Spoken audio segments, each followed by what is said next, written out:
Hey everyone, me Kevin here. We are urgently awaiting two press conferences that are going to be happening at exactly the same time, which is kind of interesting. But we've got the first White House COVID task force press briefing that is going to be occurring any minute now. It's scheduled for, well, right now, since July. We're not sure if Donald Trump is going to be there. We believe Mike Pence is going to be there. The update came through that this press conference was going to be held by Mike Pence. I'm sorry, it came through from Mike Pence's office. So we're assuming Mike Pence might be there. We do not know if Trump will be there. Trump has not attended any meetings with the COVID task force that we're aware of in quite a few months. And there has not been a COVID task force briefing at all since July. At the same time, we're expecting to see Joe Biden come out. So we're going to have this sort of a dueling press conference setup going on. And it looks like right now, lately, we've only been doing mic checks here on the Biden side. We haven't seen anyone come out yet on the other side. So we're going to stay tuned here to see what happens. In the meantime, I thought we could take the a quick opportunity just to see what's going on in stocks while we wait to see what happens in these press conferences. Should be very interesting. And of course, ideally, we will be able to watch one of them, and then we'll be able to watch the other one. That would be nice. But these two press conferences are going to start any minute now. In the meantime, I suppose we may as well just take a very quick look at what's going on in the stock market. Stock market kind of did its usual sort of mixed messaging today. NEO back up 7.5% while we wait here for Biden and the COVID task force. We've got Zillow, Wayfair, Etsy kind of leading the run on some of these that we track. I don't track all the stocks out there, but these are some of the favorites that I track. So we'll be on standby here for these events to begin, and then we'll cover them as they happen, and we'll hop back and forth. The White House briefing room is on standby as well, so it'll be exciting to see what we hear, especially with cases now consistently over 170,000. But look at this here. These are great companies here, folks. Etsy, Neo, Zillow, wonderful companies. Okay, so it looks like we just got a speech put down on the podium here. So we will be on standby for the speech as well. EXPI, great company here as well. This to me is a good buy under 45, under 50 even sometimes. Gap, I try to stay away from. Redfin's been beat up for a while. So if you're looking for some stocks, really, and even the pharmaceuticals, like even though Moderna is at all-time highs, this is one to look at. I mean, they could make lab rats glow. It's incredible what they can do. So any minute now, we will have these press conferences begin. I'll be happy to take any kind of, you put your life savings on Neo. Oh no, happy to take any kind of questions while we wait for these press conferences to begin. But let's see here. Yeah, I think the big theme generally on this channel while we wait for these press conferences to begin any minute, okay, checking the notes there. The big theme on this channel, and you all know it, folks, is get money invested, get money in, whether it's stocks, real estate, whatever it is, get money invested. So keep that in mind. Any questions, happy to answer. REITs, not super excited about REITs. There could be great ones, but it depends on the phase of life you're in. So I'll just quickly answer this investment question while we wait for Biden and Trump's press conference to begin here. But yeah, when it comes to REITs, keep in mind that what you're really doing there is you're looking for cash flow. And for most people who are trying to build wealth, I think that's a mistake. Remember, you want to focus on building wealth when you don't have wealth yet. And again, we'll have these, I'll just keep them up for the time being. So that way we have a very clear view when one of them walks out, and we'll get started on that. But you want to focus on building wealth. Should be everybody's goal, is build wealth. Too early, I think, do we focus on potentially cash flow or dividends, and that actually ends up stunting our growth for building wealth in many cases. There are ways you can have both cash flow and wealth building, of course. Those are wonderful opportunities. But yeah. For now, I'm excited to see what happens with COVID, because that's what we're going to learn here. We're going to see a dueling message from these press conferences here. We are going to see one message that tells us about, I'm going to put these both on mute for a second here. There we go. We're going to see two press conferences. One that here we go. Hold on. Okay, here we go. Good afternoon. Let's go. President-elect Biden and I just met with a bipartisan group of Democratic and Republican governors. We talked about what we need to do to make free testing available for everyone, to make a free vaccine available for everyone, and to get this pandemic under control. Governors are elected by their states to take action in moments of crisis. They're the ones who go to the places and talk to the people who are hardest hit. And during this pandemic, they have been called on to make very difficult decisions about the health and safety of the people they represent, about opening schools, and about opening our economy responsibly. I have served in both state and local government, so I understand the critical role our governors play. And Nothing yet on the Trump in conference. the White House starting on January 20th. Because as Governor Herbert said in our meeting, when the states are successful, the country is successful. So our message to our governors and to all of our nation's state and local leaders is simple. President-elect Biden and I will make sure you have the resources and support you need to save lives and help get our economy back on track. And we will also make sure that our federal, state, local, and tribal authorities are working closely together so we can tackle these challenges as effectively as possible. Because when it comes to this pandemic and the economic recovery, we are not Democrats or Republicans, we are Americans, and we will be there for one another. That's the kind of leadership the American people need and deserve, and it's the kind of leadership President-elect Biden and I will provide, and it is now my great honor to introduce President-elect Joe Biden.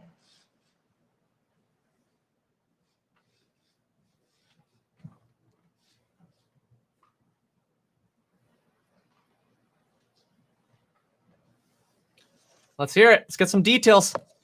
We all want to know the details.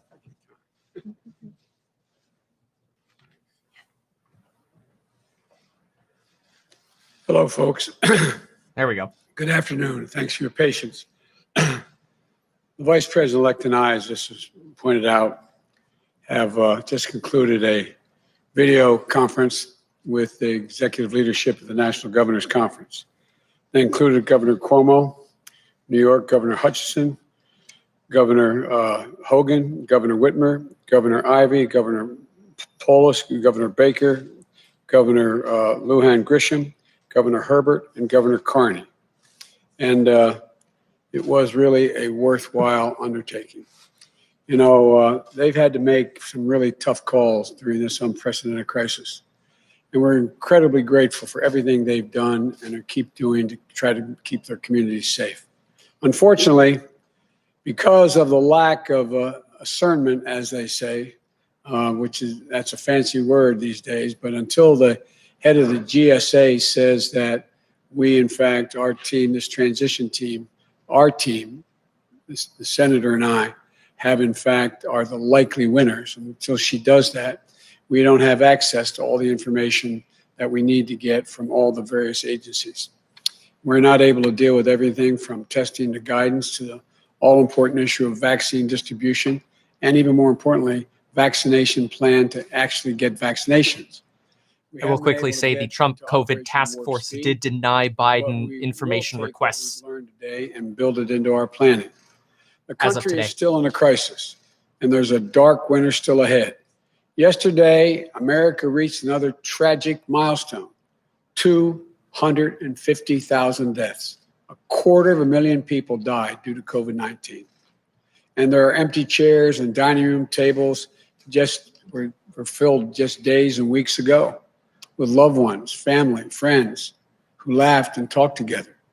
To those families and friends that are left behind, Jill and I send our love and our prayers.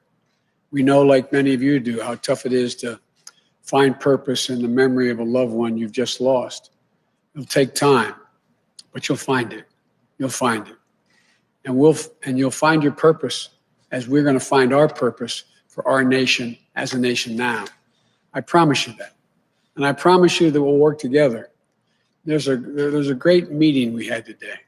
All the governors, no matter their political party, whether they're from wherever part of the country they represented, no matter their political philosophy, shared a strong and abiding sense of a common purpose. There was a real desire for a real partnership between the states and the federal government.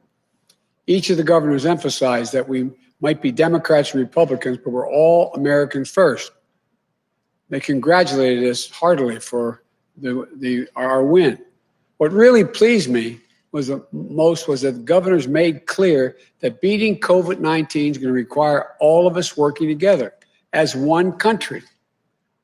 Kamala and I agree we were deeply impressed with how much consensus there was, how to move forward among the governors. What we need to do now is how we need to do it. How are we going to do it? In what coordinated way can it be done? We discussed a number of critical ways we can work together and unify around a national approach to controlling COVID-19. First, delivering economic relief to the cities, states, and tribal communities. The lost revenue from COVID and the cost of COVID recovery is devastating to state and local budgets. As governors, as all of them indicated, we've got to the state and local government stimulus debate that's been going on. To deliver this release sooner rather than later, and with flexibility for the states to meet their needs. This includes helping businesses, schools, working families, from unemployment benefits to early education, continued access to affordable health care. All of that's needed during this pandemic. States and communities shouldn't have to lay off teachers, cops, firefighters, cut vital services for families and businesses. The second thing there was uniform agreement on. Okay, he just said stimulus, right? This is good. Free vaccine. The governors all acknowledge that this will be a massive undertaking, one of the greatest operational challenges we will have faced as a nation. One statistic that was raised by the governors, it took 8 months to provide 100 million COVID tests. 8 months to provide COVID tests. Just imagine how much more difficult it will be, they pointed out, if we don't find a more efficient and effective way to provide 330 million vaccinations. Put it in perspective. They made the point, we can't wait. That's what the governors are raising. In the meeting, we discussed the challenges that lie ahead in distributing and administering the vaccine. The governors talked about how getting doses of vaccine distributed is just one step. We have to actually get vaccinations into the arms of 330 million Americans. That takes enormous resources, people, product. We discussed the difficulty of that task. It's going to take time. It's going to take coordination. It's going to take the federal government and state governments working hand in glove, working together. The governors all emphasized we need to be clear with the American people about what to expect. No false expectations. Let them know what we anticipate. They all acknowledge that this is going to take a massive public education campaign. And we also need to reach traditionally underserved communities that are being hardest hit. Massive public education means a ton of marketing to convince you to take the vaccine. Communities, small towns, rural communities. They talked about that in some detail. Thirdly, we discussed the need to help states with Title 32 funding for the National Guard. That's a fancy way of saying governors need to be able to get funding when they need to bring their National Guard into play. And National Guards are going to have to play this. It costs a lot of money, and governors need that paid for. Governors discussed the need for funding when waiving certain FEMA fees. The fact is that this is a national emergency. That's what FEMA is supposed to deal with.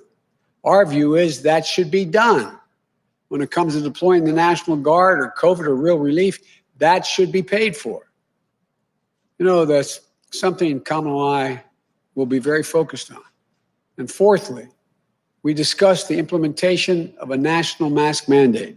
10 governors, Democrat and Republican, have imposed masking requirements and recognize the need for universal masking, north, south, east, and west. It's not a political statement. It's a patriotic duty. And fifth, we discussed making testing more available and accessible. Anyone who wants a test should be able to get one, period. And finally, while we focused on the immediate needs to control the virus, the governors also raised and talked about how much we have to build back better, especially on infrastructure and education, and so much more. This was not a one-off meeting. I committed, we committed, we agreed that we'll continue to— Infrastructure can also be another way to sort of disguise state and local government funding, to maybe get that through a Republican Senate if necessary. Teams will follow up and coordinate on the issues coming out of that call, because some of them have very competent people on their COVID teams in their states. The bottom line, we can do this. There's nothing beyond our capacity, but we have to come together as a country. What this meeting, along with others we've had, reinforces, in my view, is the unity the country is looking for. They're looking for us to come together and deal with problems, most of which have no ideological basis for disagreement. That's what we have to do. That's what the governors talked about. It really was pleasing to hear them. I want to thank you all, and may God bless you all and those who lost someone. You're in our prayers. May God protect our troops. I'm happy to take a few questions. Oh, questions is good. This is good. Going to tell me who that is. Bloomberg. Come on, Bloomberg. Thank you, Mr. President-elect. I know you mentioned the economic impact and talked a bit about the relief package you wanted. Yes. But I was wondering if we could talk about things that you'll be able to do just as president, or what will sort of govern your decision in terms of the economy. So I was wondering if I could ask what kind of framework you're thinking about as you decide about a Treasury Secretary going forward. Whether you would consider, you had said during the debates that you wanted to punish China over the way that they've been acting, whether that could include economic sanctions or tariffs towards China. And finally, do you think a strong dollar helps or hurts the U.S. as we're grappling with historic unemployment? Well, look, let me try to take them one at a time. You'll soon hear my choice for Treasury. I've made that decision. We've made that decision. And you'll hear that either just before or just after Thanksgiving, number one. And you'll find it is someone who I think is will be accepted by all elements of the Democratic Party, from the progressive to the moderate coalitions. Secondly, it's not so much about punishing China. It's about making sure China understands they got to play by the rules. It's a simple proposition. And so that's one of the reasons why we're going to rejoin the World Health Organization. We're going to rejoin on day one as well, and it needs reform, I acknowledge, and rejoin the Paris Climate Accord. And we have to make sure that the rest of the world and we get together and make sure there are certain bright lines Chinese understand. We have to not only deal with this pandemic, we have to plan for the next one. The idea that viruses are going to go away is just not rational. We're going to recalibrate and set up the institutional structures we had. Quick note, the stock market believes that Biden will be generally better for China relations and better for those technology companies than Trump. Trump might be potentially more hard-lined on China than Biden might be. That's more from a stock POV, right? So it's good for like a Tesla, for example, maybe even a NIO, right? The dealing with the dollar I think, has been in a positive direction. Our interest rates are as low as they have been in modern history. And I think that is a positive thing. It lends credence to the possibility of us being able to expend the money and deficit spend in order to be able to generate economic growth right off the bat. That's stimulus, so I think folks. It's been positive so far.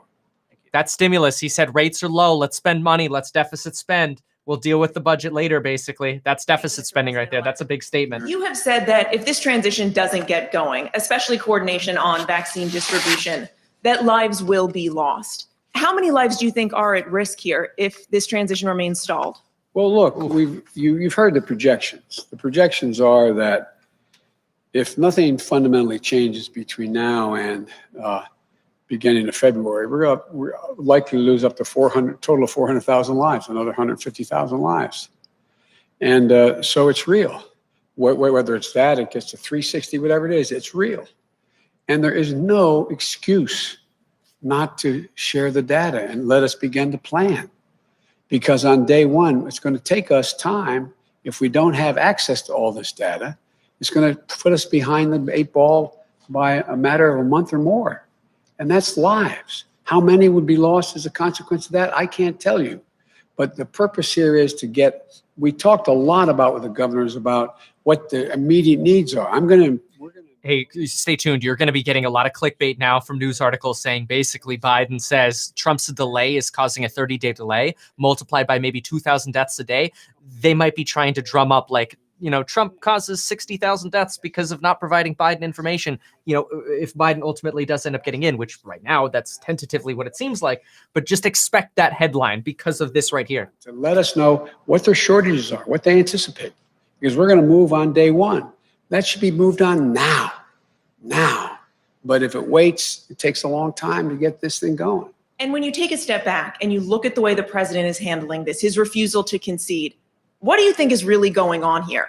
In your view, Mr. President-elect, what do you think the president is doing? What are Americans witnessing here? Let me choose my words here. Nothing at Trump yet, by the I way. think they're We're still waiting. witnessing incredible irresponsibility, Nothing yet. incredibly damaging messages being sent to the rest of the world about how democracy functions. And I think it is,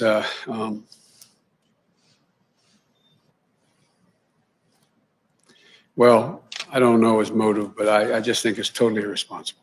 Are you concerned he may succeed, that people may question the legitimacy of your administration? No, I'm not concerned. The vast majority of the American people, all the polling data has indicated, although the Republicans who worry about it is higher, but over 78% of the American people believe it's, without question, it's legitimate.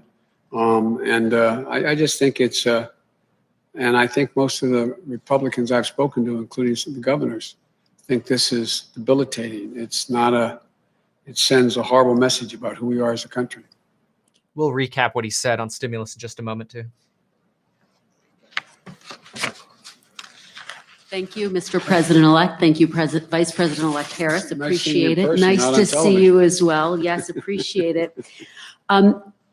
You have said that lives could be lost if you don't start getting briefings from the Trump administration. And now here we just are, answered more than this. 250,000 lives could be lost. Given that, how do you justify not taking legal action to get the briefings that you say are critical, that you say you need? It would take a lot of time. It would take time. It's not going to speed it up considerably, in my view. And in the meantime, I am hopeful that I'm going to be able to get cooperation from our Republican colleagues in the Senate and the House, as well as the governors, to build a consensus as to how we proceed when we do. But why not use every tool in your toolbox to get the information that you say you need to do your job and to do it effectively on day one? I'm making a judgment based on many years of experience in how to get things done with the opposition. Do you And think my you would judgment win? my judgment is that we'll get further along by actually working with our Republican colleagues now. And because the time in which we would win would not materially change necessarily. But it's still an open question. It's an open question. It could change. So you haven't ruled it out. You haven't ruled out legal action against the Trump administration, against the GSA. We haven't ruled it out. Okay. And Okay, good given statement. the death toll now, more than 250,000 Americans who have now lost their lives, you have said that you would support a nationwide shutdown if scientists recommended it. No. You've spoken to I know. scientists now. Everybody asks that question Uh-oh. every single time I stand here. Yeah. It was a hypothetical question. The answer was I would follow the science. I am not going to shut down the economy, period. I'm going to shut down the virus. That's what I'm going to shut down. So that's I'll ruled say it out. again, no national shutdown. No national shutdown. Because every region, every area, every community can be different. And so there's no circumstance which I can see would require a total national shutdown. That's a I big think that statement. would be That's following counterproductive. what Trump said last But week. No national There shutdown. are constraints in which the degree to which businesses can be open. For example, it's one thing to say that you can have in a state that is there where their infection rate is not as high, you can have a gymnasium open. It's another thing to say it can only be open 4 hours a day with X number of people. The church I go to, my Catholic church, they don't allow more than 40% of the people to come into the church. Those are rational decisions. It's not shutting down everything. It's calibrating based on what the threat is. Thank you, Mr. Thank you. President-elect. Okay, so that's a big statement. No national lockdown, but he's going to not Thank you, shut down Mr. the Vice economy. He says he President-elect, wants to and, shut down the virus. Thank you, Willing Mr. to do regional President-elect lockdowns maybe and with Vice governors? President-elect Harris. A question for you first, which is, what do you make of the fact that the president is having these calls with Michigan county officials amid his bid to overturn the election? He's going to be having also Michigan Republican legislators at the White House tomorrow. Is anything that he's doing making you rethink your strategy? I know you say that you don't want to have legal action right now. And what do you say to Americans, especially immigrant Americans who came to the United States looking for political stability and seeing all the things that the president is doing? Hang on, I'm on my way. That's what I say to them, not a joke. And what the president's doing now is really, Hey, while he thinks here, this just came through. The Treasury Department will instruct the Federal Reserve not to continue the Main Street lending program and the municipal and corporate credit facilities. That's a big surprise. Everybody was expecting that to get extended beyond December 31st. That's a new fiscal cliff that will not get extended per the Treasury Department just now. but it's going to be interesting to see who shows up in this call to meet with the leadership. And this is going to, we've won Michigan. It's going to be certified. We're going to end up making clear that they making clear that we won. And but it just it's hard to fathom how this man thinks. And it's hard to fathom. I'm confident he knows he hasn't won and is not going to be able to win, and we're going to be sworn in on January 20th. And I just nothing yet from the Trump team, but far from me to question his motive. It's just outrageous what he's doing. But as he ups the things that he's doing, calling officials, is it making you rethink your strategy at all? Is there anything that he would be doing that would make you say, okay, we really have to go to court now? Or are you still watching what he's doing and saying we can still kind of wait and see what happens? I'm not going to rule anything out or anything in, but at the moment, the strategy is not changing. And if I could ask a question to the Vice President-elect, would that be Sure. okay? Vice President-elect Harris, you talked about your state experience. My question is there anything that you heard from governors today that made you specifically concerned about vulnerable populations, especially as I talk to Americans who say, I don't have the privilege to work from home. I don't have the privilege to social distance if I'm living in a house with multi-generations. Did you hear anything that concerns you specifically, and what can we do for them as a country? Well, as the president-elect shared with everyone, we heard a lot from the governors, including that, including the concern that African Americans, Latinos, Native Americans, people who live in rural communities, people who, as groups of people, have historically been under-resourced and underserved. And so there was consensus among the governors, bipartisan consensus, that our federal strategy should reflect those concerns in a way that we support the states with the resources they'll need to get to the folks who have been often overlooked or ignored. And the president-elect, I think, has made it very clear that it's one of our highest priorities to support that. As you may know, in the Senate, I actually led what we called a Racial Disparities Task Force. And that approach is something that we will be incorporating in our administration to ensure that all people have equal access to resources, but also taking into account equitable distribution of resources based on need. Thank you. a lot of this comes after the PPP. A lot of studies saying that minority groups did not get fair access. A lot about this, and we talked about it when I was running, seeking the nomination as well.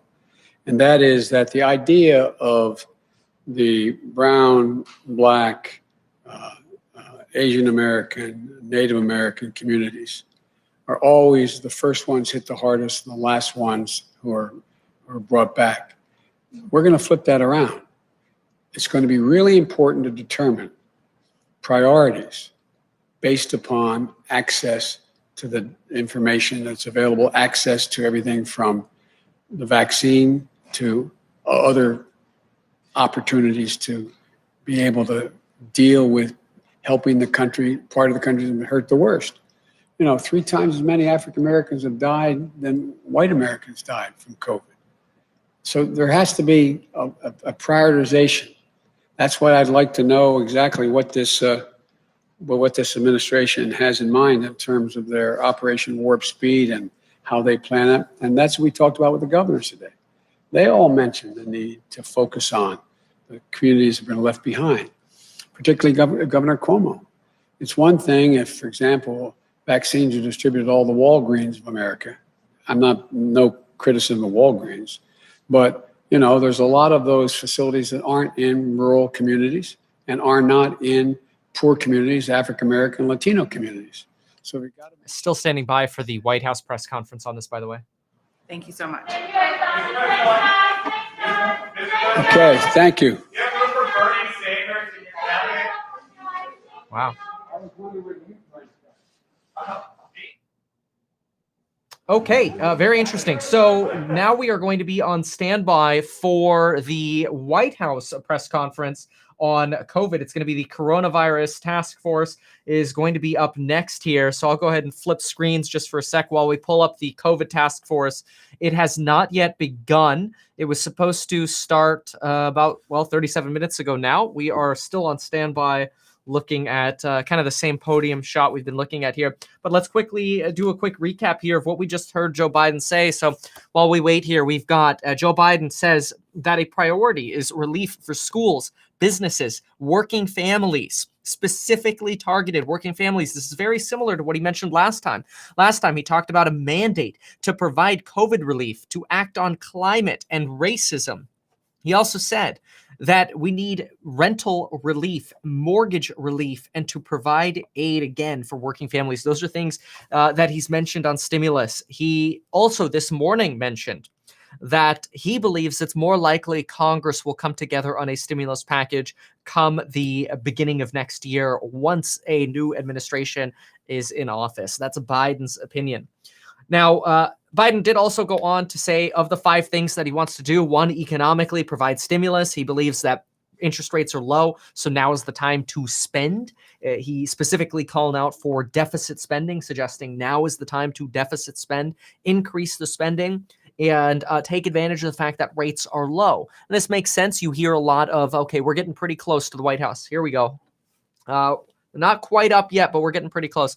Okay, so deficit spend, basically you borrow now when rates are cheap, then it's not as much of a burden on society to pay all of the interest payments on that, and you pay that back as the economy expands. This is classic Keynesian economics, where basically when the economy is in the pooper, the government comes in and spends a lot of money, the debt gets jacked up to the moon, and when the economy is better and expanding, the debt that was spent ends up being a smaller proportion of the government's budget anyway, or of the GDP anyway, and it becomes easier to pay off that way. So those are some of the things we heard. We also heard about a lot of money and efforts going into vaccine marketing and education to make sure that people know where to get a vaccine, how to get a vaccine, realize that they have to get multiple doses for the vaccine.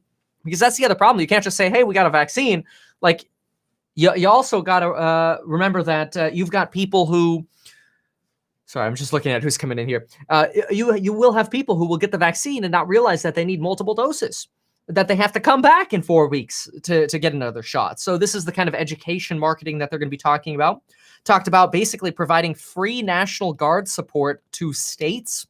So this is likely for a distribution effort. I can imagine a large distribution effort with the National Guard, national mask mandate, and then obviously national testing.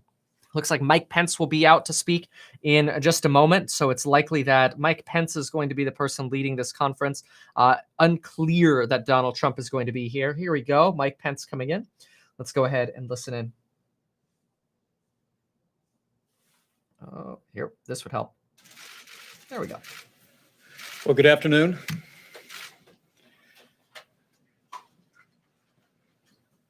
We just completed our second meeting this week with members of the White House Coronavirus Task Force, and we've continued.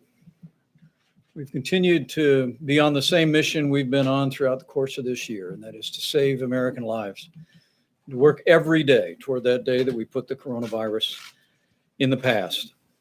I'm joined today, and you'll hear in a few moments from members of the White House Coronavirus Task Force, including those that are leading the effort of distribution, vaccinations under Operation Warp Speed.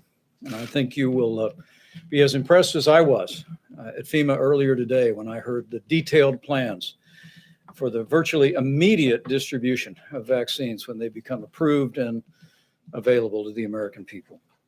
From very early in this pandemic, at the President's direction, we have followed an approach to this pandemic that was federally supported, state managed, and locally executed.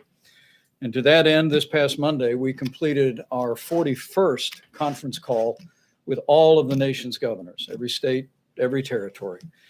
There we spoke about our current circumstances where we see cases and hospitalizations rising, but we also continue to speak to them about the expansion of testing, the availability of supplies, and our ongoing efforts to continue to drive forward toward the development and the distribution of a vaccine for the American people. As we gather here today, with cases and hospitalizations rising across the country, President Trump directed us to host this briefing to describe the ongoing work of our task force and our partnership with state and local officials and our partners in the private sector to continue to put the health of America first. But first, let me begin simply by saying that our hearts and our prayers are with all of those families that have been impacted by the coronavirus over the course of the past 10 months. And let me say personally, not a day has gone by that I haven't thought personally about families that have lost loved ones. And I want to assure each of you that you will always be in our hearts and you will remain in our prayers. But we wanted to take this opportunity also to thank the American people for the extraordinary sacrifices that you've made over the course of the past 10 months. We've been through a lot together. We went through 45 days to slow the spread back when the positivity rate across this country was more than 20%. I think we all want to know what the next steps are, but we're live, can't fast forward. We slowed the spread, we flattened the curve, we saved lives. And then during the outbreak across the Sun Belt this summer, when we saw positivity rise to nearly 10%, the American people, officials at the federal and state level stepped up again. And we put that outbreak Okay, while he gives a quick recap, I just want to give us a quick recap if you're just joining. So we heard Joe Biden and Kamala Harris speak. Big priority to have economic stimulus while rates are low, vaccine marketing and education. We've got National Guard funding, basically free National Guard funding for states, national mask mandates. He says he will not lock down, no national shutdown, because every area should be handled differently and independently. Has not ruled out lawsuits against Trump to get the information he needs. Rejoin the World Health Organization, join the Paris Climate Accords. But a big theme was deficit spending to get the economy moving again. That is a priority for Biden. Obviously, then now we are listening to the first COVID task force meeting or press conference since July. From an average of 5% to 10%. And to that end, we've continued the mobilization that began at President Trump's direction early this year. We increased testing from a standing start in the month of February to now. As of today, we've completed more than 170 million tests, and we continue to approve new tests, including an at-home test that the FDA just recently approved, and we're distributing more than 150 million Binax tests to schools and nursing homes around America as we speak. Our mobilization of supplies, you will hear described in great detail, continues to surge each and every day. We actually are able to track PPE and supplies on a hospital by hospital basis. And so we're carefully monitoring, we're working with state officials, with hospital administrators to make sure that our hospitals have the support they need. Also, as we gather, more than 140 clinical trials for therapeutics continue to be underway, but effective therapies are already available. They're widely known among the American people. And for those over the age of 70, we're proud to report that we actually have decreased the fatality rate by more than 70% since those heartbreaking days of April. In May of this year, of course. This, by the way, is something that Donald Trump tweeted and echoed this morning as well. But it sort of comes with an asterisk, because if our hospitals get overwhelmed again, the mortality rate can actually go up. which would be bad. Obviously, hospitals know how to deal with this better, but you need people to actually deal with it in the hospitals. Dr. Scott Gottlieb this morning suggested, look, we don't have surge capacity anymore. Like, we can't surge nurses to an area because everybody's surging. People, as we begin this briefing, is that with the massive increase in testing over the last 10 months, with PPE and medical supplies and equipment that are available to the American people, with the medicines and the therapeutics, and very soon the vaccines that are available, America has never been more prepared to combat this virus than we are today. But our pledge to each and every American looking on today is we're going to work around the clock to keep it that way. And we're going to make sure that hospitals that are seeing patients coming in on an increasing basis know that we're going to work around the clock to meet that need. And you have our continuing pledge and the practice of experience that we've had along the way. So in a few moments, you'll hear from members of our team. We're going to begin with Dr. Deborah Birx, who's going to describe what we're seeing. Quick note, it looks like the at-home COVID test will require a prescription from a doctor and will sell for under $50. Why? Why do you need a prescription from a doctor to have an at-home COVID test? It's just so frustrating. Very best information on rising cases and hospitalizations. That information is summarized each and every week for the nation's governors and provided to them in particular detail as well. After Dr. Birx speaks, we've asked General David Sanford with FEMA to provide an update on our ongoing efforts to provide PPE and medical supplies to our hospital needs. We're literally going to make sure, as I said, that as we see cases rising, that we're meeting the needs in hospitals around America to stand up the response that any one of us would want a family member to be able to have access to. Then we've asked Dr. Fauci to give us an update on the incredible and historic progress on the development of vaccines. It seems like with good news happening every couple of days. This is a surprise that they're bringing Fauci back onto a COVID task force meeting and press conference to give him the podium. Operation Warp Speed. I was at FEMA today, received a detailed briefing about our distribution plans, and I asked General Perna to come here today to make that presentation to the American people, and it is in a very real sense putting us in a position that literally the day after one of these vaccines is approved, we'll be shipping vaccines to the American people, and within a day after that, we'll be seeing those vaccines injected into Americans, with a particular focus on those most vulnerable and those that are providing health care to the American people. Finally, we'll talk with a bit about the way forward as state and local governments are continuing to act and take mitigation measures to slow the spread. You can assure them, as we did governors again this week, that we'll support decision-making at the local level. We'll continue to support decisions that are made in each individual community based on the circumstances on the ground. But that being said, President Trump wanted me to make it clear that our task force, this administration, and our president does not support another national lockdown. And we do not support closing schools. You'll hear from Dr. Robert Redfield of the CDC that actually the CDC never recommended that we close schools at any point this year. And Dr. Eleanor McCants-Katz, who is also serves with the This is a slam on New York. Mental health services at HHS, will describe the real costs to children being away from school.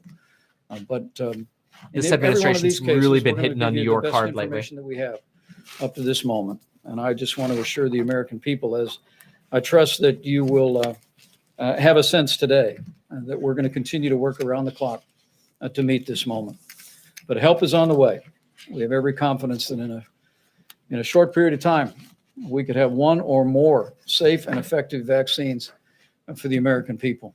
And as each of us does our part in partnership with state and local officials, each of us does our part to look after our own families and our own communities. I believe the day is coming soon when we will put this coronavirus in the past.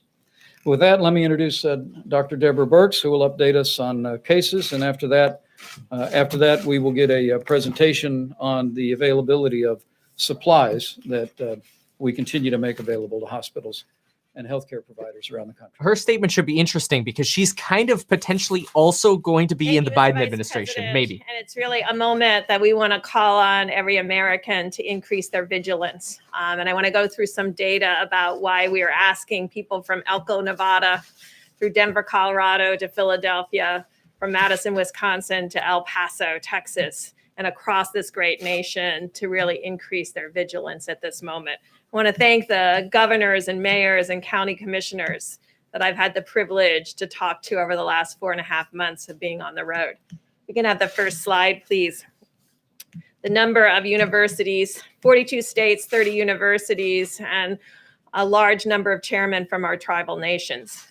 The reason we wanted to really be and hear is to really understand the reality on the ground, what they were There we facing, go. and understand how we could be more supportive. They're going to zoom And this out is and really zoom a out, it call looks to action for every American to increase their vigilance because of the graphic that is shown here. Wanted to show you the difference in slopes between the spring surge, the summer surge, and the fall surge. So the American people know that this is more cases more rapidly than what we had seen before. But to also make it clear, like before, we do know what to do. And we're asking every American to do those things today. The next slide shows our increase in test positivity. The light brown bars are the number of tests that were performed. But even with the number and ever increasing number of tests performed, you can see the increase in test positivity to around 10%. In some areas, Yeah, of the so tests have country, gone up it is about much 30 to higher than that. 40%, but And it cases have basically illustrates doubled. the ongoing community spread in your counties, in your small and large metros, and in your rural areas.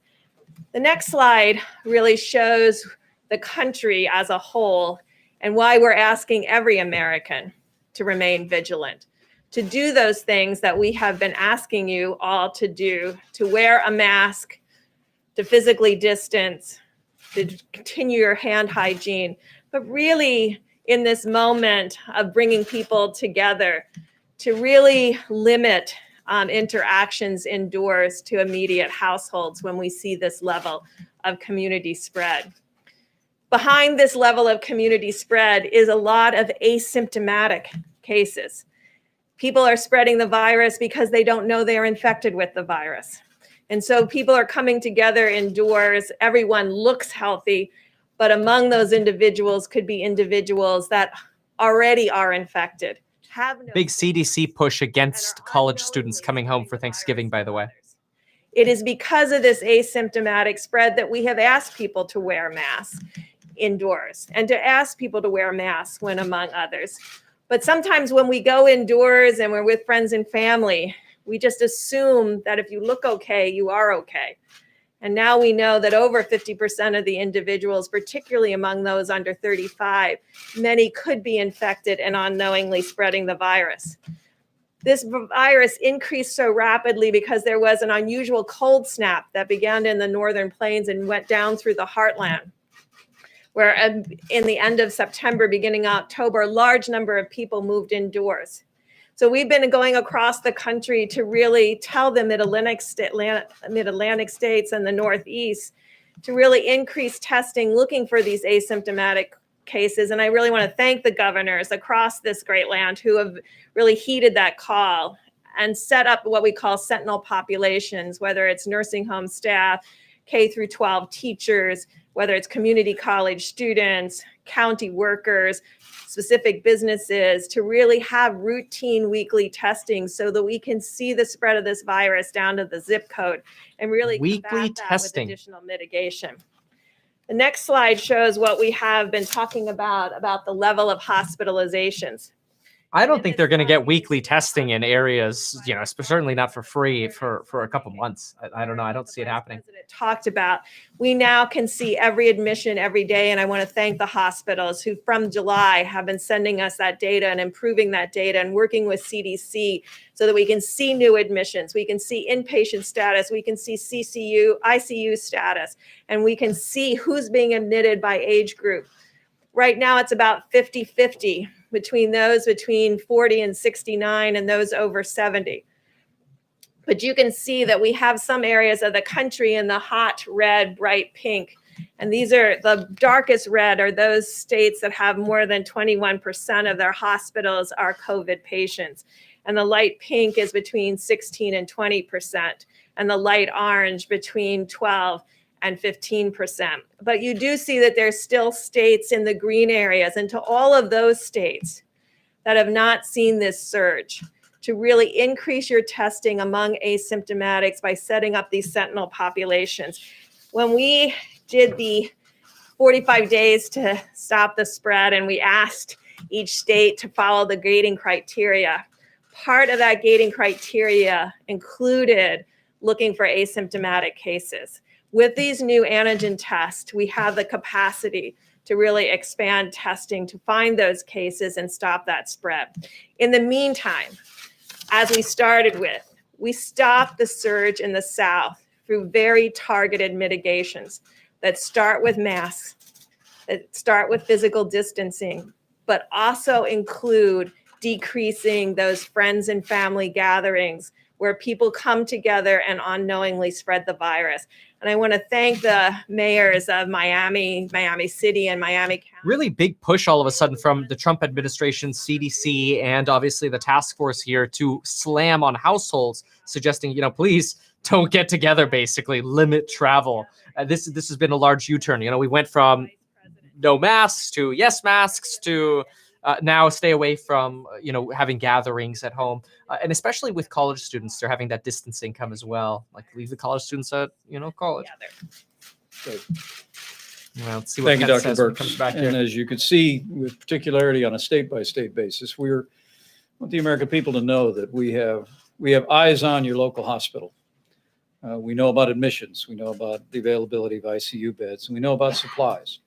And from very early on, at the president's direction, we stood up the greatest national mobilization since World War II. And I want the American people to know that continues to this moment. General David Sanford. More recapping here. He's going to introduce the general, which we'll listen to in a moment. But what I really want to hear is, great, so you got antigen tests. Maybe you got better tests, but where are they? Like, what, now there's going to be an at-home test, but that requires a prescription and we got to pay for it. It's going to be like, what, $40, $45 or whatever. Where's all the extra testing going to come from? Where is it going to be? Who's going to pay for it? We have not heard that in this conference yet. Mr. Vice President, thank you, sir. Dr. Burks, thank you, ma'am.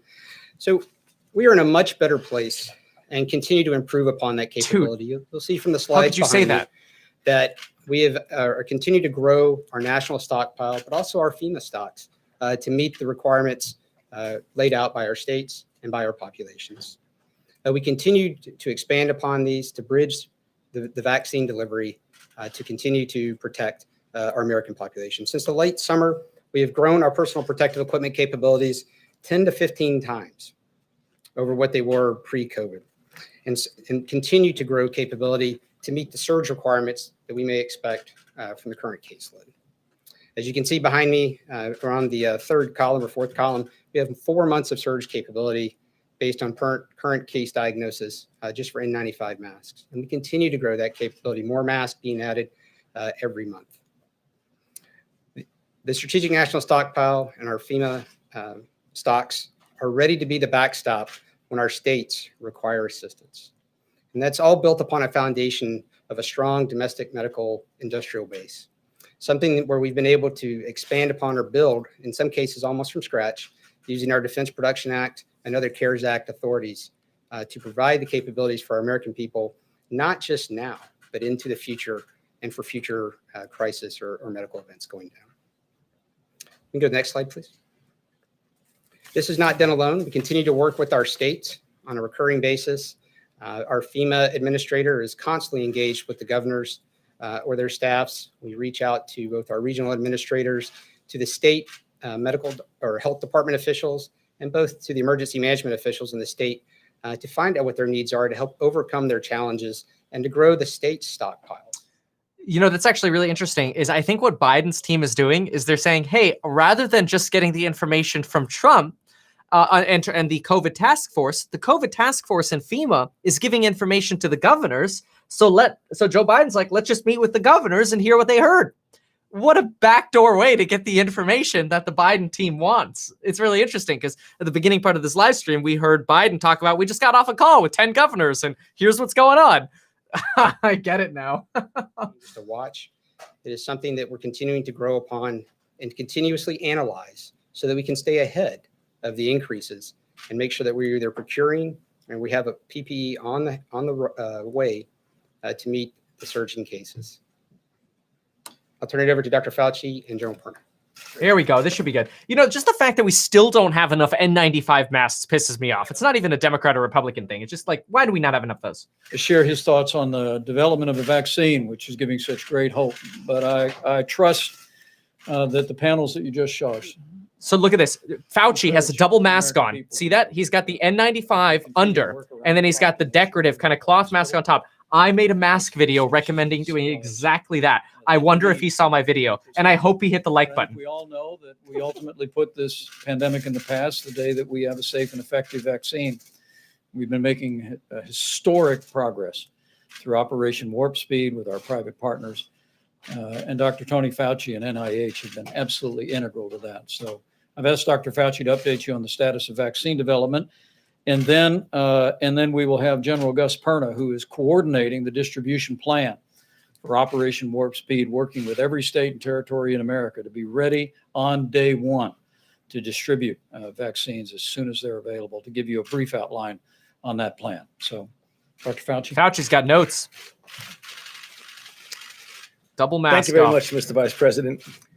As I was sitting there, I was recalling that about 7 or 8 months ago, I stood at this exact spot at a time when there was really an extraordinary surge in cases in the northeastern part of the country in New York City. And I said that if the virus was left to its own devices, it would cause a considerable degree of devastation, because that's what pandemic viruses do. It's a very powerful force, and you've heard about that and what we need to do about it from Dr. Birx. However, I also said, if some of you can remember, that there's an opposing force to that.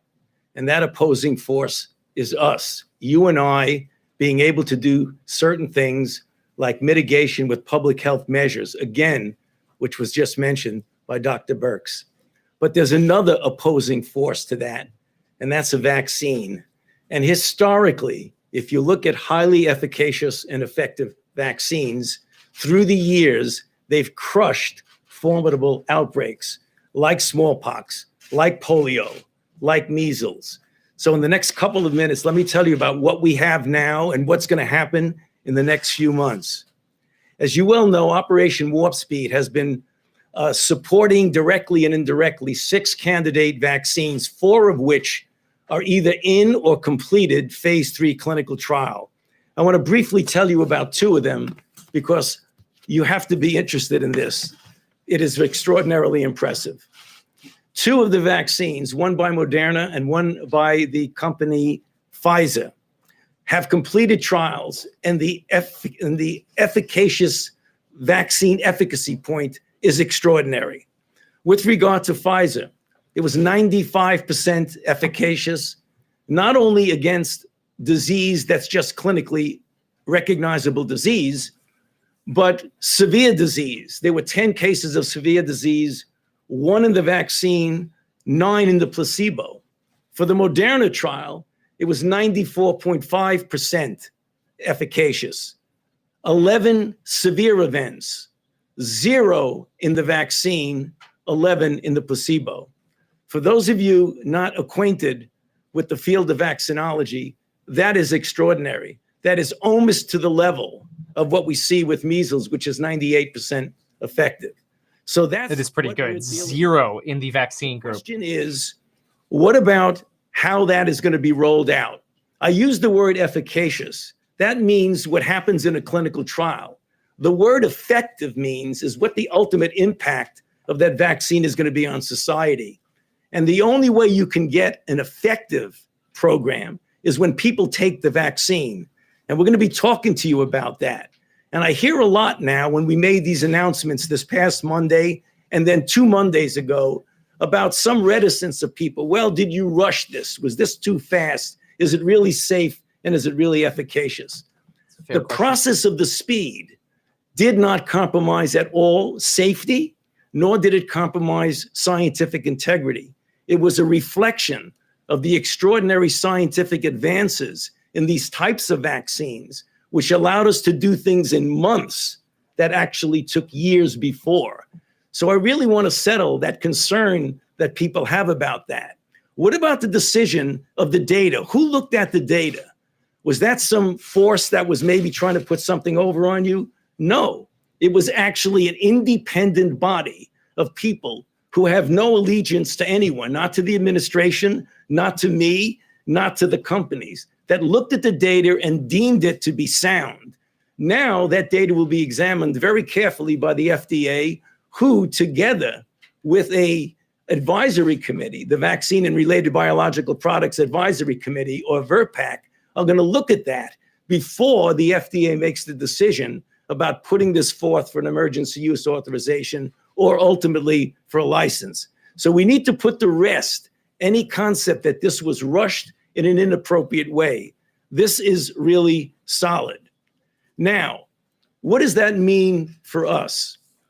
We now, as the Vice President said, are telling you that help is on the way, which has two aspects to it. It means that we need to actually double down on the public health measures as we're waiting for that help to come, which will be soon. We'll be getting vaccine doses into people at high priority at the end of December. We're not talking about shutting down the country. We're not talking about locking down. We're talking about intensifying the simple public health measures that we all talk about. Mask wearing, staying distance, avoiding congregate settings, doing things to the extent that we can outdoors versus indoors. If we do that, we'll be able to hold things off until the vaccine comes. Now, I've used that metaphor that the cavalry is on the way. If you're fighting a battle and the cavalry is on the way, you don't stop shooting. You keep going until the cavalry gets here, and then you might even want to continue fighting. And then finally, one other final thing about it. The very impressive efficacy, 94.5 and 95% of a vaccine, should motivate individual to realize that this is something you want to participate in. So we're going to be talking to you about it likely here in the future about why it's important as these vaccine doses roll out, why we have to do two things: continue the public health measure and get vaccinated when the vaccine becomes available. Thank you. Thank you. It really seems like there's kind of almost panicking that people are going to be giving up. Like, vaccine's coming. Don't need masks anymore. We can social distance again. No problem. We'll get bailed out with the vaccine. Every single one of them so far has been reiterating, we've got to keep doing social distancing, got to do the masks. They probably should have been a little harsher on some of that verbiage earlier on if they wanted some more effectiveness. But, before that, Vice President Pence, we are here today because our mission was clear. And our mission to Dr. Moncef Slaoui, my co-leader, and really heavily responsible for our success, we are here today because we focused on developing, manufacturing, and distributing a safe and effective vaccine and therapeutics to the American people. Our purpose is really clear: save lives. And it has driven us to this end state, and that's why we're here today. A couple things as we got started in our planning. I will tell you that the planning began almost immediately following our ceremony in the Rose Garden on 15 May. That Monday, we started talking development, manufacturing, and distribution. It's not a thought that we've had in the last 2 weeks. It's required extensive planning and detailed work by a collaboration of individuals, which I'll talk about. A couple of things we decided up front. One, we were going to be able to deliver the vaccine within 24 hours after EUA. That is distribution to the entire United States of America, to include territories and metropolitan cities. Two, we started with a foundation of expertise. The CDC is the very best at planning and executing distribution of vaccines. We took their core competency and we aligned it with the capability of planners project managers, and those who could run campaigns. And together, this organization has come up with our strategy for distribution. Third, we took the capacity of the industry, commercial industry, and we brought them into the fold. We wanted to utilize the capability and the capacity that is already established in America, that has a proven track record, that knows how to distribute vaccines, that understands the nuances of ultra cold chain requirements. We knew if we brought Pfizer, Moderna, McKesson, UPS, FedEx, CVS, Walgreens, and hundreds others together, that we would come up with the best solutions, because innovation towards our end state was our only care. It wasn't about egos and it wasn't about credit. It was about how do we solve this complex problem. It was clear immediately following our initial meetings with industry that we had to have full collaboration, to my fourth point, with the jurisdictions and the states. They had to be a big part of our planning sequence. So together, OWS, CDC, industry, and the states and jurisdictions came up with the plan that I'm going to talk to you about here shortly. It is the effort. We do want to hear the that plan. is almost so common that you will recognize it, because we do it every year. We do it when we distribute influenza vaccines.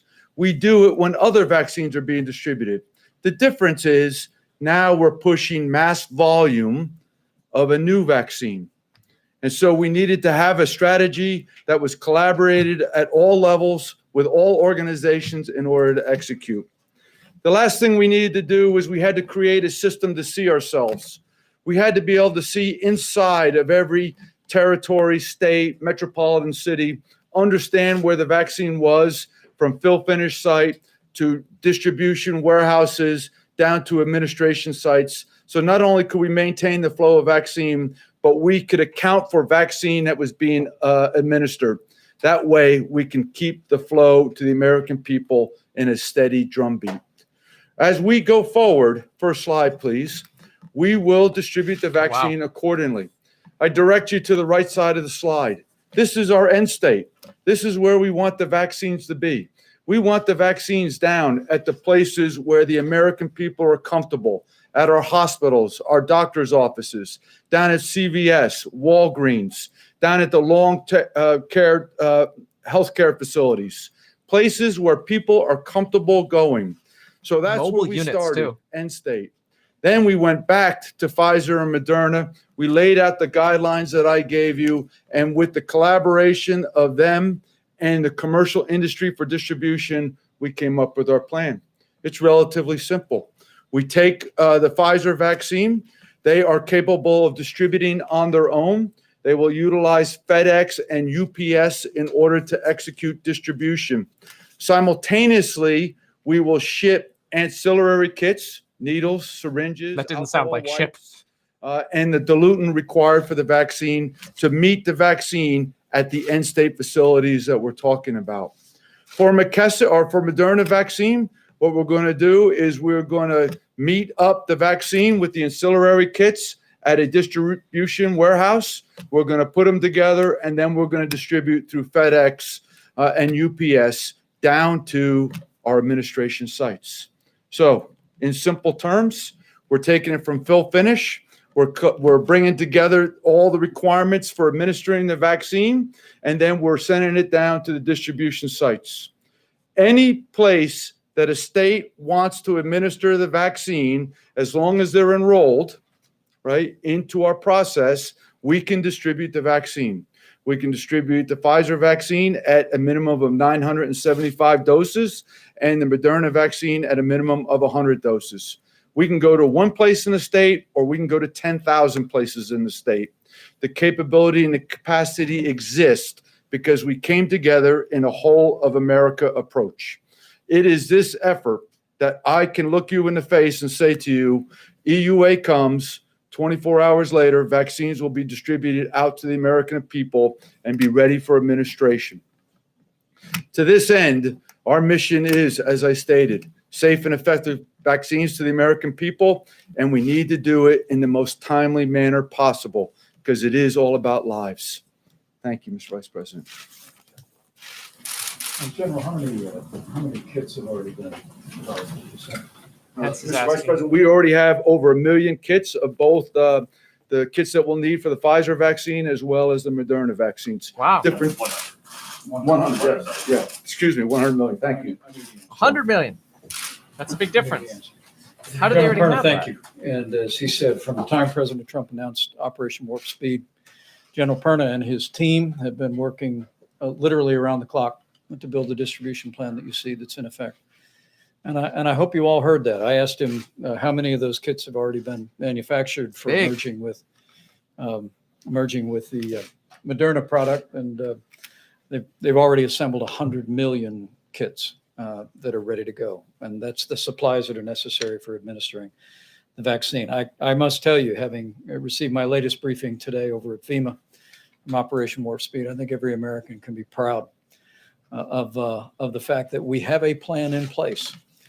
That the moment that the FDA concludes that vaccine is safe and effective, we have a system in place to begin within 24 hours shipping that vaccines to hospitals, healthcare facilities, and 24 hours after that, literally injecting that vaccine into Americans. And we'll also be continuing to develop the prioritization, working with states about their plans, and maybe Bob Redfield of CDC will reflect on that as well in a moment. CDC will create a recommendation for priorities of who's to be immunized, but if history is a teacher, we know that we'll focus on those most vulnerable. We'll focus on our healthcare workers and first responders at the early going. But it's truly inspiring to me to see the incredible work that Operation Warp Speed has done. And General Perna, I want to thank you for your dedication. With that, as I said, we've continued from the very beginning to operate an approach at the federal level that is federally supported, state managed, locally executed, and we'll continue to respect decisions that state governments are making in efforts to slow the spread. But to be very clear, President Trump has been very clear that we do not support another national lockdown and do not believe it is necessary. I think Dr. Fauci actually reflected again on we're not calling for a national lockdown, and we won't. But beyond that, there have been some actions taken in jurisdictions around the country with regard to closing schools. I wanted the American people to know that it is the position of this task force, of this administration, and of the CDC that we do not need to close our schools. I want to invite Dr. Redfield to come forward to speak about that, and I want to emphasize what he's reminded our task force of many times, that actually at no point in this pandemic has the CDC ever recommended closing schools. And the more we've learned about this virus, the more it's simply affirmed that. We think our Another kids hit on belong New in the York, classroom. Right? We're absolutely committed to continue to provide resources so our kids, our teachers, our administrators can safely get back to school. But with that, let me introduce Dr. Redfield, and with him, Dr. Eleanor McCants-Katz at HHS, who is an extraordinary leader. She's going to speak about the unintended consequences of shutting our kids out of the classroom around America. And then I'll have the secretary have some closing remarks. Dr. Redfield. Thank you, Mr. Vice President. I think it's important first for me to emphasize what you've heard already is that we're not defenseless against this virus. Mask works. Social distancing works. Hand washing works. Being smart about crowds, particularly indoor, works. It's strategic use, as Dr. Burke said, of testing to identify the silent epidemic, to identify the asymptomatic infection so that they can be pulled out of the transmission cycle works. Another point that I want to make is that we need to follow the data. We should be making data-driven decisions when we talk about what we're doing for institutions or what we're doing for commercial closures. For example, as was mentioned last spring, CDC did not recommend school closures, nor did we recommend their closures today. I will say back in the spring, there was limited data. Today, there's extensive data that we've gathered over the last 2 to 3 months to confirm that K through 12 schools can operate with face-to-face learning, and they can do it safely and they can do it responsibly. Europe has been consistently doing this as well, keeping schools open because they find the damage for having schools closed essentially is greater because parents can't work, they need somebody to stay home, and things get even more complicated. Today, as Dr. Burke said, our big threat for transmission is not the public square. It's small family gatherings where people become more comfortable. They remove their face mask and they get together, and it's this silent epidemic that begins to transmit. But it's not inter-school transmission. The truth is, for kids K through 12, one of the safest places they can be, from our perspective, is to remain in school. And it's really important that following the data, making sure we don't make emotional decisions about what to close and what not to close. And I'm here to say clearly the data strongly supports that K through 12 schools, as well as institutes of higher learning, really are not where we're having our challenges. And it would be counterproductive from my point of view, from a public health point of view, just in containing the epidemic, if there was an emotional response to say, let's close the schools. Finally, I wanted to echo what has been said by the Vice President and Dr. Fauci, is we are seeing the light at the end of the tunnel, where we are to now.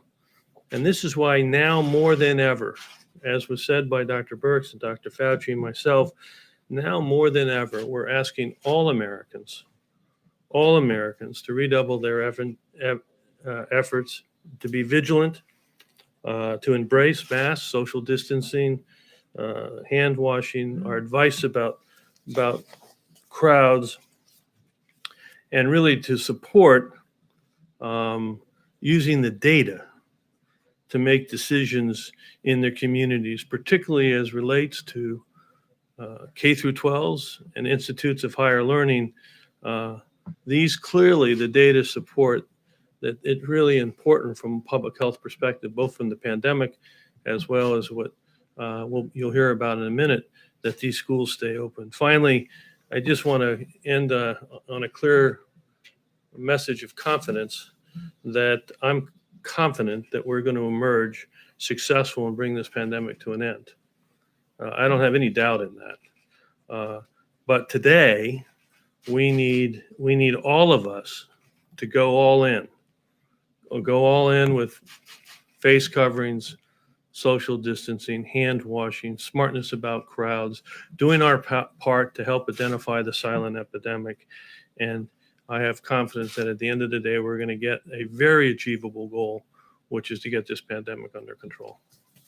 Thank you, Mr. Vice President. Thank you. Okay, back to Pence probably here for, no, okay, one more, here we go. And then we'll do a recap. Thank you, Mr. Vice President. In my role as Assistant Secretary for Mental Health and Substance Use, I feel very strongly about the need to protect and promote the mental health of all Americans. As a psychiatrist, I'm continually thinking about the mental health effects of this unprecedented situation and how best to mitigate the impact. Individuals across our country are living with stress that they have likely never experienced. We must find a way to best alleviate that stress without ignoring the fact that our nation faces a very real and deadly virus. I often think about this in the context of our country's children. I lead the Substance Abuse and Mental Health Services Administration, or SAMHSA, which is the only federal agency whose primary charge is addressing mental and substance use disorders across the country. Where better to start in addressing this challenge than with our nation's young people? Protecting and also fostering the social and emotional well-being of children is critical not only to their own development, but also to the development of healthy families, communities, and a healthy and productive society. The work that schools and school personnel do daily is valuable beyond any words I can deliver. We know that in addition to education, schools provide our children a profound sense of security and stability. The structure and safety of schools are integral to our children's whole health. The role of the school cannot be overstated. However, we also cannot overstate the need to address the fear. This seems like a uncertainty, long and sort of considerations. long press conference dedicated on why schools should remain open. This is just a straight up slam on New York at this point. I mean, obviously we want schools to remain open. That's what we're seeing in Europe as well. But I think we can bottom line this here a little bit more. We'll let her keep talking though, and then we'll summarize. Employ creative and innovative ways to limit the number of children and teachers in the building at any given time. There are tools we have, and we must think through how best to use them to keep our schools open. We know that over 7.4 million children in this country live with serious emotional disturbances, and over 60% receive services from the school system. We know that children with disabilities are losing ground with the closure of schools. We know that millions of children across the country are experiencing child abuse and neglect that goes undetected due to lack of contact with school personnel who serve as mandatory reporters. We must work together to address these issues. I believe strongly that we need schools to open in communities whose data indicate it's safe to do so. But we cannot forget the protection of our teachers and school staff. If they don't feel it's safe to return to work, it will not help to open schools. We must ensure that teachers, school staff, and parents are engaged in the solutions that we ultimately choose. Just as I'm suggesting that we engage our teachers, I suggest also that we recognize the very real mental health considerations of what you may have heard called pandemic fatigue. The engagement of Americans all over the country in slowing the spread of the virus is a strategy I think we should all consider. Again, we know masks work, but we know that some Americans aren't sure and may not be as compliant as we'd like. This is gravely frustrating for local officials, but rather than punishing or sanctioning, what if we employ a different technique? What if we recognize the psychological aspects of the fatigue and try to reinforce positive behavior with rewards rather than solely sanction what we deem to be bad behavior? For example, we know that compliance on college campuses has been a challenge, and individuals in this age group are a potential source of spread. I want to hear this What if recommendation. colleges implemented a random reward system for mask wearing? Oh, what This if? could be as simple as implementing a small gift card being given out to a student wearing a mask. This Starbucks for technique, known you. as contingency management, has had great success in the behavioral healthcare treatment communities. I offer it as a consideration which acknowledges the psychological aspects of our life's changes. I want to conclude by saying that the physical effects of coronavirus are very real.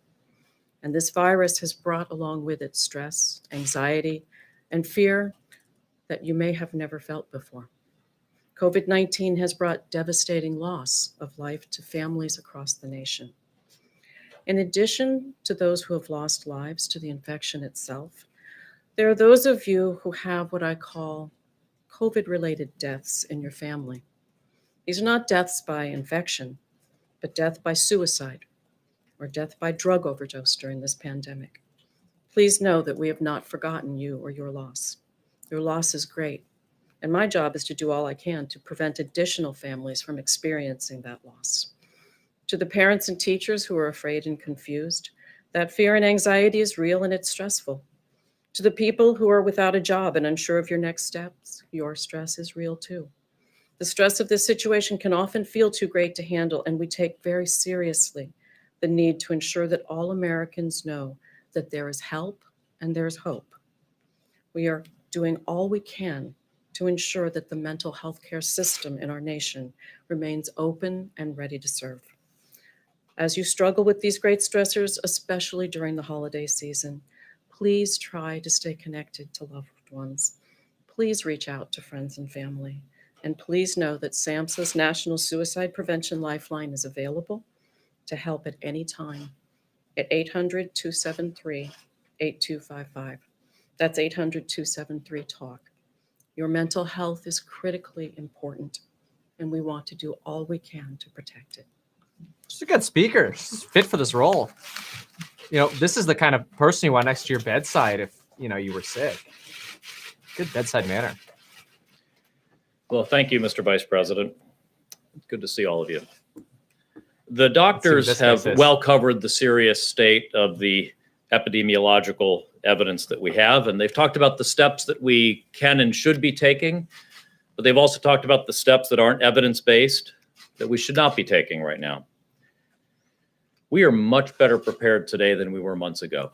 Why do they keep saying General that? Sanford talked about our PPE supplies, our ventilator supplies. The Vice President talked about our expanded testing capacity, nationwide reach of over 120 million tests available in the month of November alone, 70 million of them point-of-care tests. We've improved dramatically our quality of care at our hospitals, our ability to treat people who suffer from COVID. My message to the American people is to hang in there with us. Take the simple steps that the doctors have talked about today, because there is light at the end of the tunnel. This isn't forever. Thanks to President Trump's Operation Warp Speed, we have got such a brighter future ahead, and I want to see everyone get there. President Trump called me in and said, Alex, all the experts are saying it's going to be optimistically 18 months for a vaccine, over a year for therapeutics. You know the drug industry, you know drug development. Okay, I think this is going to be more credit taking here. I really want to give you all a summary, but again, we'll let them talk. We crafted the greatest biopharmaceutical research, development, manufacturing, distribution, mobilization, in partnership with the Defense Department and with the constant, personal, unwavering support of President Trump, are delivering results on that. And this is thanks to the leadership people like General Perna, running Operation Warp Speed, bringing the complete logistics and operations and procurement power of the Defense Department to the table. And it's thanks to people like Dr. Moncef Slaoui, probably the world's greatest vaccine developer, who's dedicated his complete life and talents to this work for the American people. And we're seeing the results. They said it couldn't be done, but 10 months into this novel pathogen hitting our shores, last week we approved Eli Lilly's monoclonal antibody. We shipped product that very afternoon to patients, and already over 60,000 courses of therapy have been delivered. Regeneron's combination monoclonal antibody is pending at the FDA right now. And as we've talked about, over the last 2 weeks, we've seen just unprecedented, historic news about vaccines. 2 vaccines, each with 95% efficacy, rivaling the 98% efficacy of our measles vaccine, produced in some of the largest vaccine clinical trials ever conducted in history, over 40,000 patients in each of these clinical trials, demonstrating good safety profiles. This was done in 10 months, 10 months. And now Pfizer's partner, BioNTech, has announced that tomorrow they intend to file for emergency use authorization at the FDA. Good. We would expect to see Moderna filing soon also. We also have this comprehensive distribution plan that General Perna walked through that builds on a public-private partnership between the United States and these incredible private sector partners, with a goal to make the distribution of this vaccine as convenient to you as the flu vaccine is. And working in partnership with our states, because the states know the situation on the ground, and we work to support them. And we will ship millions of doses of vaccine within 24 hours of FDA approval. So my message is hope and help are on the way.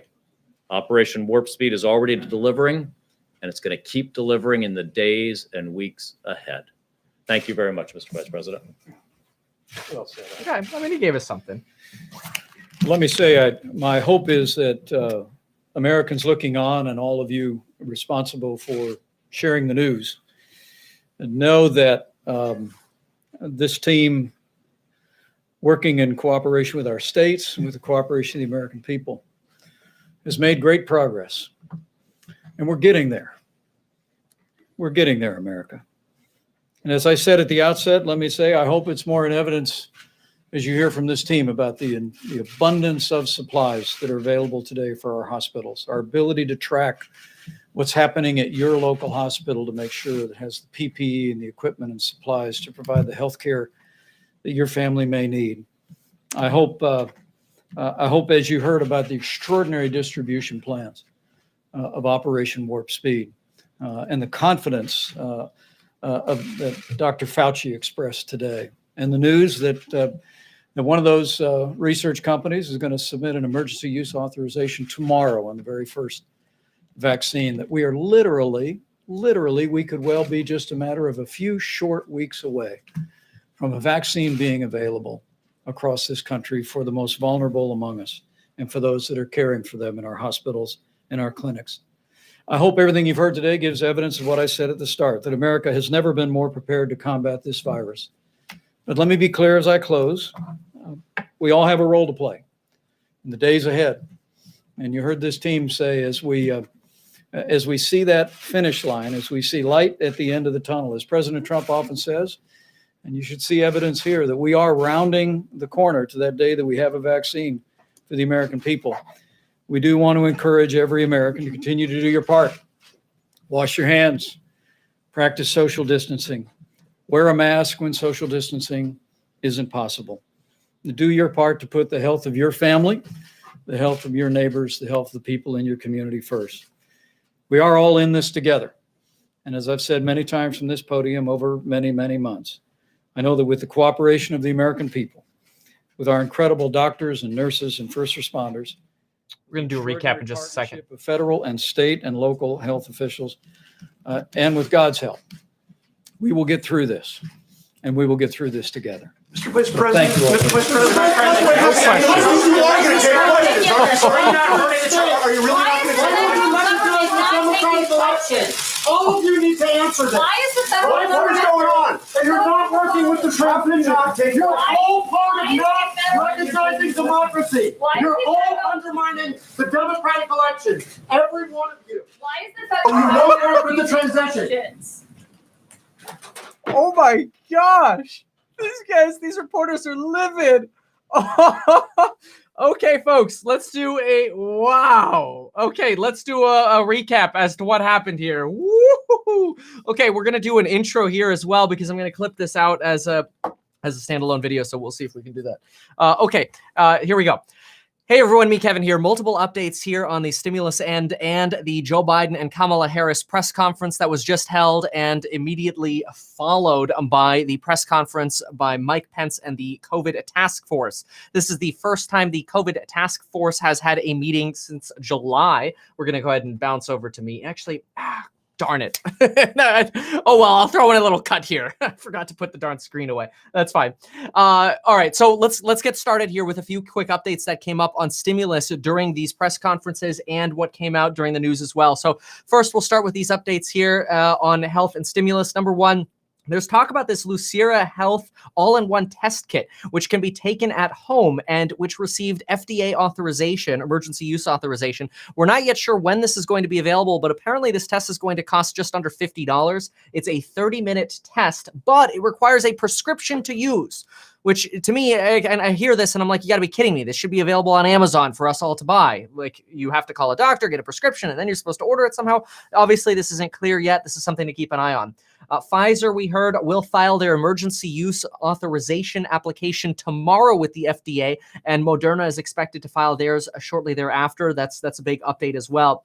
On stimulus, we heard that Representative AOC, not during these press conferences, we'll talk about those in a moment, but during these press conferences, AOC has been making headlines so far. Now, she's deemed to be pretty on the left side, but she's making headlines for demanding that people be paid for staying home. This is really a way of saying that we should provide stimulus to people while they're home or on lockdown or partially locked down. Now, this is very similar to something or proposals that we've heard from the left before. We've actually had Kamala Harris, Bernie Sanders, and other individuals on the left like Ro Khanna, Tim Ryan. Many of these individuals have signed on to providing monthly recurring stimulus checks to people, including the Emergency Money for the People's Act, which would have provided $2,000 per month. Honestly, at this point, like $1,200 stimulus checks is just kind of a joke. During this press conference, by the way, or the press conferences that we're about to talk about, we also had an update from Chuck Schumer. Chuck Schumer gave an update on stimulus that him and Mitch McConnell have actually agreed to work together and resume negotiations over a potential COVID-19 bill as cases continue to surge. The quote is, last night, both the leaders agreed to sit down, and the staffs are going to sit down today or tomorrow to try to begin to see if we can get a real good COVID bill. This is something we've been predicting on this channel, is that we need a new bill. The HEROES Act is not going to happen. There's no way Republicans are going to take the HEROES Act. There's no way. Instead, we just need a new bill. Like, how about this one? CARES Act 2. Call everything else trash. Heels, heroes, skinny, don't care. Nobody wants any of that crap. Give us one new bill that both sides can agree on. Mitch McConnell and Chuck Schumer talked about this today. Chuck Schumer talked about this specifically during a press conference in New York, and said, quote, there's been a little bit of a breakthrough in that McConnell's folks are finally sitting down and talking to us. This is really good news. Now, let's go on to the, and I know talk is cheap, like we actually want to see checks in the mail, right? But this is pretty good news in terms of progress, because it's been all week and we haven't had anything like this. So this is good news. Now, it's a little bit of a bummer that next week the Senate is going to be off all week on vacation, aka recess, but they will be back thereafter for a 3-week session. They have 15 working days left this year to get things done. Now, here's the, let's go ahead and talk about these dual press conferences. So first we had the Joe Biden press conference. Then we had the press conference from the COVID task force, Trump's team. So Joe Biden said his priorities are getting help sooner rather than later. He wants 5 things. Number 1, he wants to provide relief now, not later, to schools, businesses, working families, police, firefighters, and state and local governments. He wants to see infrastructure spending. Biden does not want to see layoffs. He wants to spend money to stimulate the economy and grow the economy. Biden, very pro-stimulus in his press conference today. He says that interest rates are low and that now is the time to deficit spend. Deficit spending means spending when you're borrowing money. This is a very Keynesian economic approach, which is a theory to economics. And that theory says you borrow money when the economy is down and in the dumps.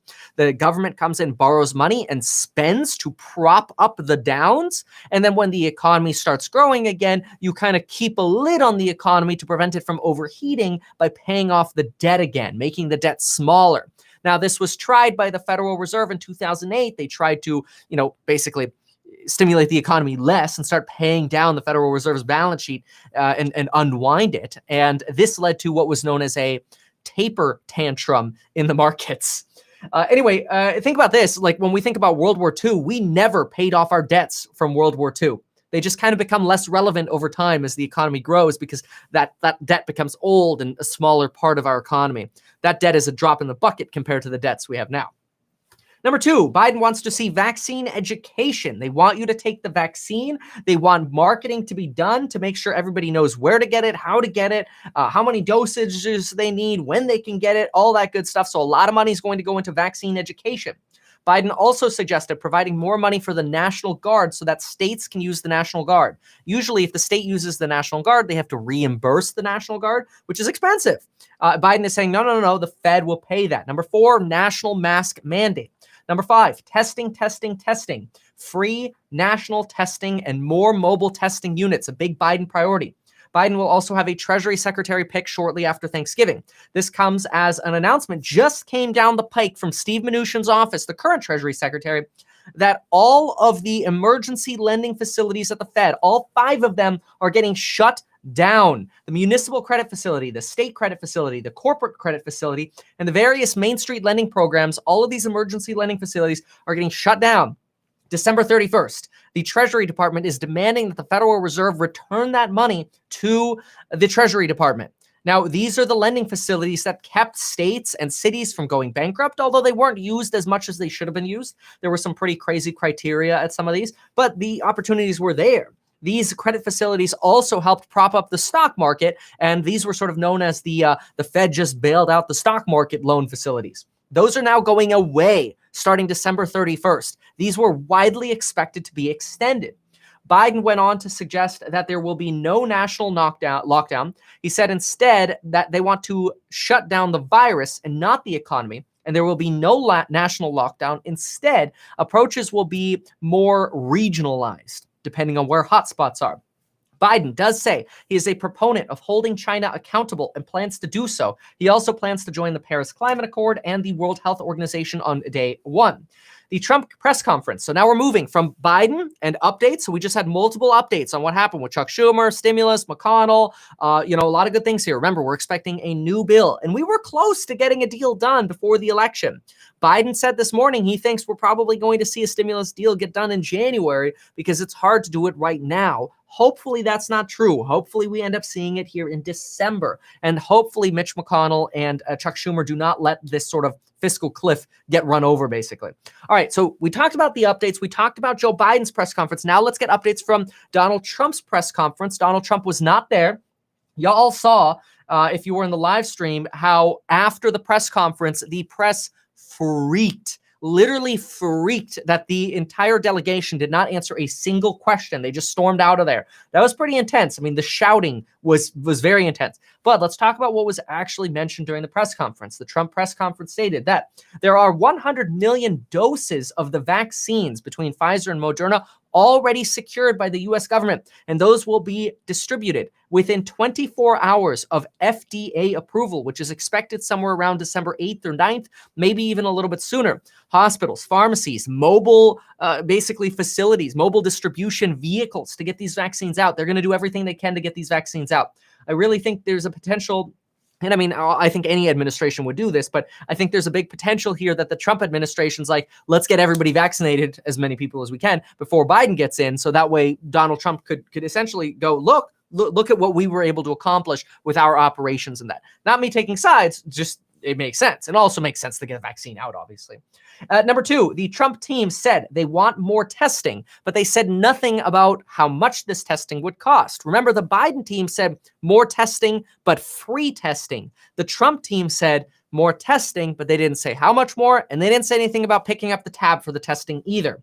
The task force also discussed the importance of maintaining social distancing, wearing masks, and staying away from social gatherings, even at home, like only associate with your immediate family, which the CDC clamped down today and said, just a heads up, your immediate family is only somebody who's actually been in your house in the last 14 days. Like, don't bring college kids home from school and assume that it's safe. So you have to be very, very careful.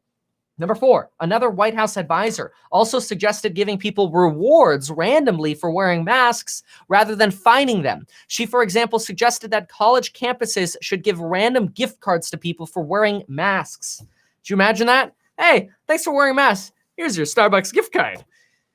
The Trump camp further mentioned nothing, actually, so not really further mentioned. The Trump camp mentioned nothing about stimulus. Instead, that was really only the Biden camp and what we got from McConnell and Schumer.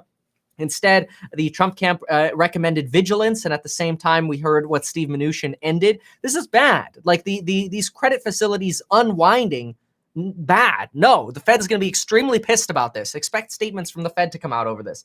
Very, very unexpected and not good.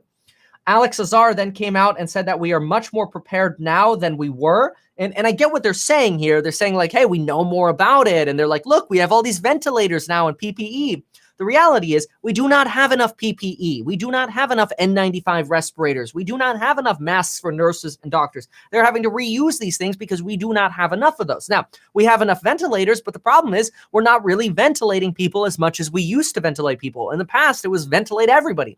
Now, hospitals are actually choosing to ventilate less. Instead, they're trying to use alternate treatments like prone positions and steroids to treat people. And this has led to better or lower mortality rates.